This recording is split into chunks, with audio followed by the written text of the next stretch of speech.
Good morning, Bucknutters. It is Tuesday, March 1st, 2022. I am Dan Rubin. This is the Bucknuts Morning 5 and Change.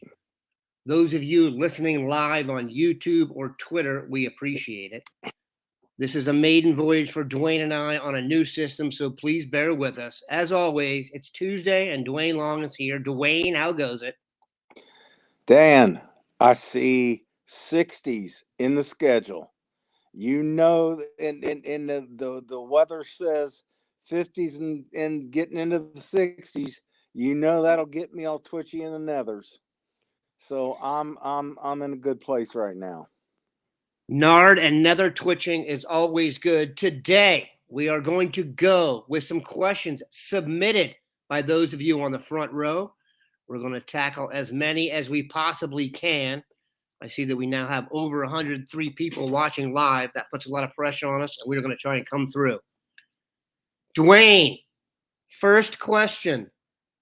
Prediction on the next naked jaunt. And for those of you who don't know what a naked jaunt is, if a really impressive recruit verbally commits to Ohio State, Duane has been known to do a little streaking. So, Duane, next naked jaunt. Oh, man. Who do I want it to be? I don't see a guy out there right now that I'm absolutely certain is going to do one. I think we got a number of potential candidates. Now, who do I want to be the next naked jaunt? That would be, there are two guys out there in this class that are just leaping out at me that I'm going, you got to be Buckeyes. You got to be Buckeyes. I won't do a naked jaunt if you'll come be a Buckeye. And that is Richard Young, the next great back in this country. And in this class, we've had a couple of back-to-back crazy classes. You could say three, where just the talent level was just overflowing. Not so much in this class. It'd be a good class if not for the last two or three. Brandon Ennis is the best receiver in the country. So those would be the two guys that I would most want to see get me to do a naked jaunt. Now, I'm going to throw a third out there. We're not going to get him. Caden Proctor is the best offensive lineman I've seen in the last couple of years. He's an Iowa kid. Iowa kids don't leave Iowa. No question. He's very impressive, but we saw with Xavier Nwangpa what it was like to get your hopes up for an Iowa guy. Not going to happen. All right, Duane, next question.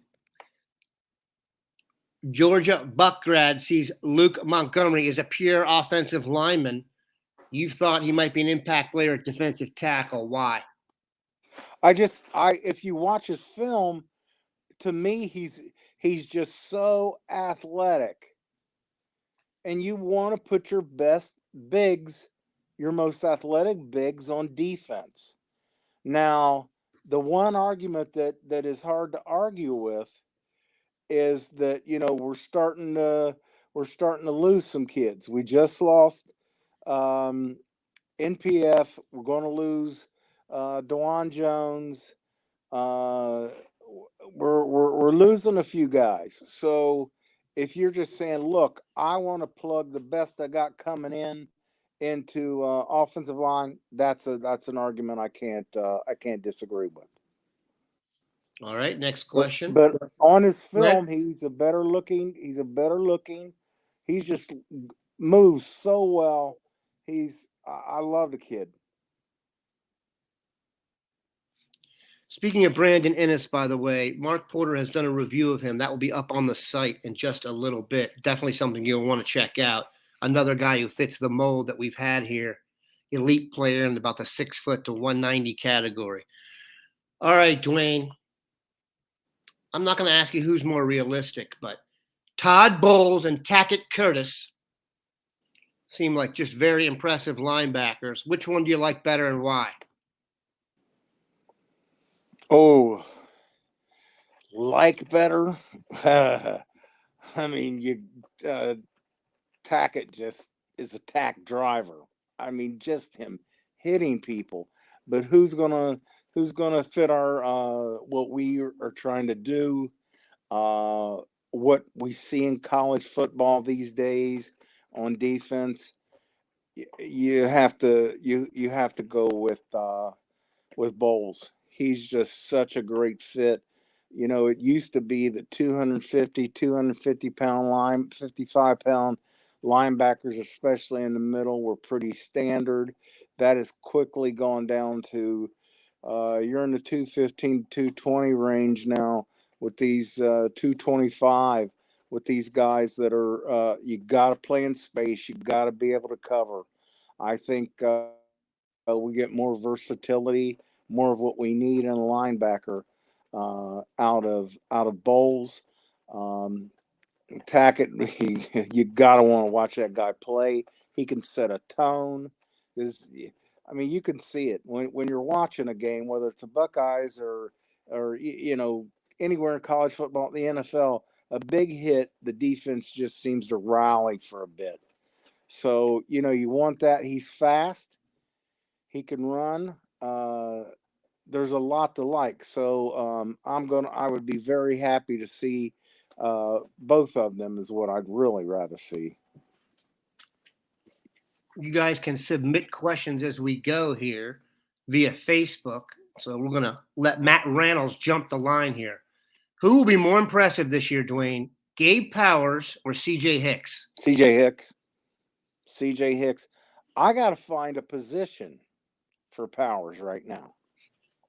I don't know where. When you start getting above 6'3", you start getting out of the linebacker range and into the defensive end range.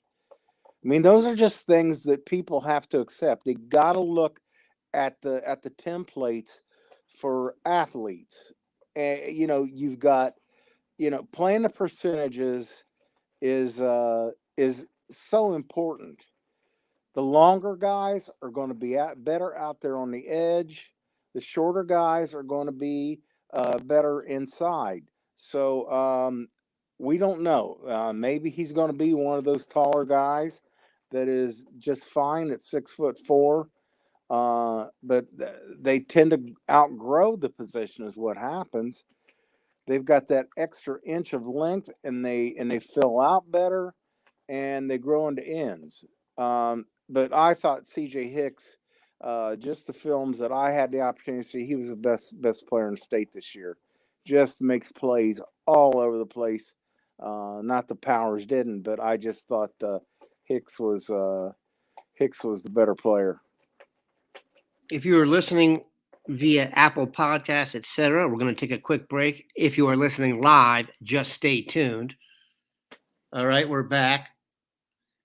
Duane, 3-pack of questions here from Fox 2001. First, if you could fix just one issue the defense had last season, which would you pick? Third down conversion rate that we allowed way too many, commit fewer penalties, or give up less rush yardage against physical teams? I would say third down. Not many teams are running the ball to impact in games anymore. Us, we do, but not many teams. It's all about throwing the ball around. You got to get off the field on third down. You have to get off the field on third down. It's that simple. Yeah, penalties are always going to be a problem. I didn't see it as that big a problem last year. Yeah, it was too many. One is too many. You don't want to have any penalties. But no, I felt you got to get off the field on third down. They kind of go hand in hand. The inability to stop the run usually gives the other team a chance to be effective on first down. That's the most important down, which leads to manageable third downs for the other team. It really did feel like we just could not get off the field this year. And they can't go to that short passing game if it's 3rd and 8 plus. So I think they go hand in hand. Duane, from BBB 5958, what will you be watching most in terms of the offensive line this spring? Do you think Harry Miller can surprise and rework his way into the starting 5? You know, that question has come up this offseason. And I can't answer it because we've got so much mystery surrounding why he was off the field, what kept him off the field, and when he's coming back. They're not telling us anything. You know, I thought Urban Meyer was bad with medical, with stuff going on in the WAC, but Ryan Day has taken it to a level.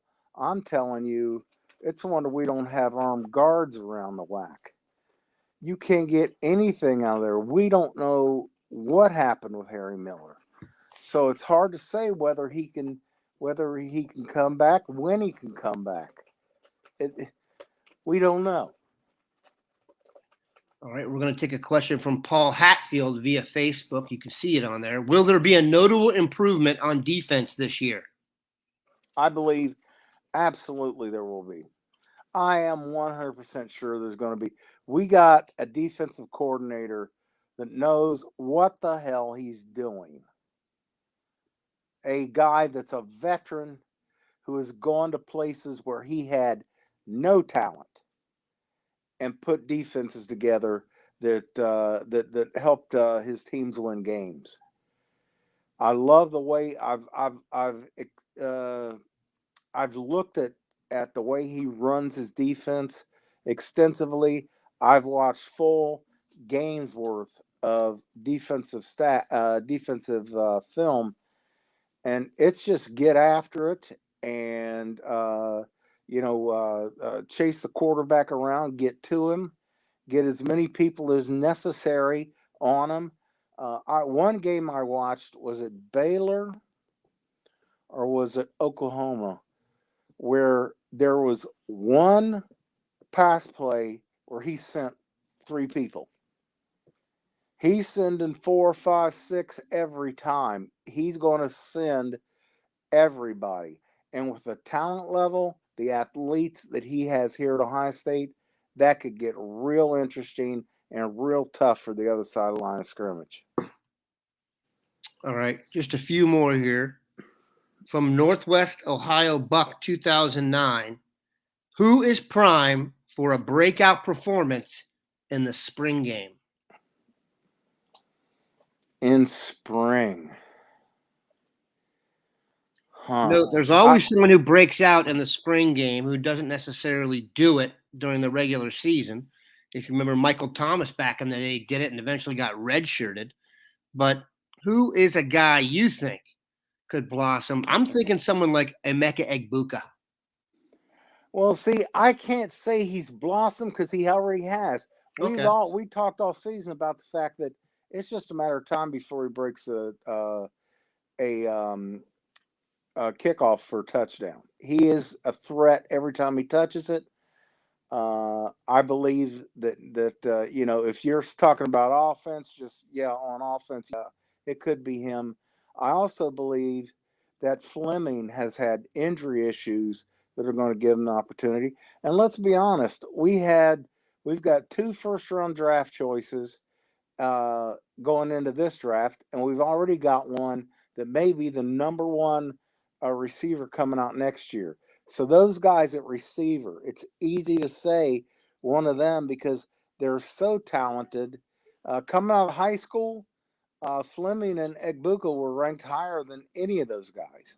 Maybe Garrett Wilson was right there with them. But the others were not. We're talking about big kids with athleticism off the charts. I believe that it could be, but let's just throw a dark horse in there. I am fascinated with the fact that we're moving Stover to linebacker right after Ruckert leaves the program. What? Who's?